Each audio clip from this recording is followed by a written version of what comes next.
ನಕಲಿ ಖಾತೆ ಆರೋಪಿಯ ಗುರುತು ಪತ್ತೆ.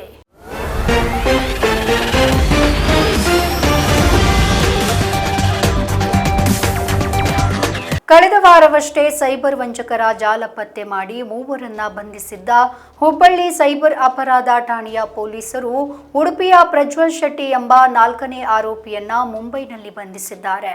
ಇದಲ್ಲದೆ ಜಾಲದ ಪ್ರಮುಖ ಆರೋಪಿ ಕ್ರಿಶ್ ಅಲಿಯಾಸ್ ಕೃಷ್ಣ ಎಂಬಾತನ ಬಗ್ಗೆ ಕೂಡ ಸುಳಿವು ಸಿಕ್ಕಿದೆ.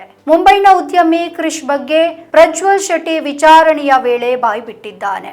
ಆತನ ಗುರುತು ಸಹಿತ ಸಂಪೂರ್ಣ ಮಾಹಿತಿಯನ್ನ ಕಲೆ ಹಾಕಲಾಗ್ತಾ ಇದೆ. ಮೂವರು ಆಪ್ತರು ನೇರವಾದಂತಹ ವಿಷಯ ಗೊತ್ತಾಗ್ತಾ ಇದ್ದಂತೆ ಕ್ರಿಶ್ ದುಬೈಗೆ ಪರಾರಿಯಾಗಿದ್ದು ಪ್ರಾಥಮಿಕ ಹಂತದ ತನಿಖೆಯಿಂದ ಗೊತ್ತಾಗಿದೆ ಎಂದು ಪೊಲೀಸರು ತಿಳಿಸಿದ್ದಾರೆ. ಸೈಬರ್ ವಂಚನೆಯಲ್ಲಿ ಪಳಗಿರುವಂತಹ ಕ್ರಿಶ್ ತನ್ನ ಸಂಪರ್ಕ ಜಾಲವನ್ನ ಕರ್ನಾಟಕ, ಮುಂಬೈ, ಕೇರಳ, ತಮಿಳುನಾಡು, ದೆಹಲಿ, ಮೇಘಾಲಯ, ಒಡಿಶಾ, ಗೋವಾ ಸೇರಿ ವಿವಿಧ ರಾಜ್ಯಗಳಲ್ಲಿ ವಿಸ್ತರಿಸಿಕೊಂಡು ಸಹಚರರನ್ನ ನೇಮಿಸಿಕೊಂಡಿದ್ದ. ಅವರ ಮೂಲಕ ಉದ್ಯಮದ ಹೆಸರಿನಲ್ಲಿ ಬ್ಯಾಂಕ್ಗಳಲ್ಲಿ ನಕಲಿ ಖಾತೆಯನ್ನ ತೆರೆಸಿ ಜನರನ್ನ ವಂಚಿಸ್ತಾ ಇದ್ದ. ಕ್ರಿಶ್ ತನ್ನ ಸಹಚರರಿಂದ ಕೇಂದ್ರ ಸರ್ಕಾರದ ಎಂಎಸ್ಎಂಇ ಉದ್ಯಮ ಯೋಜನೆಯಡಿಯಲ್ಲಿ ಬ್ಯಾಂಕ್ಗಳಲ್ಲಿ ಕರೆಂಟ್ ಅಕೌಂಟ್ ಅನ್ನು ತೆರೆಸ್ತಾ ಇದ್ದ.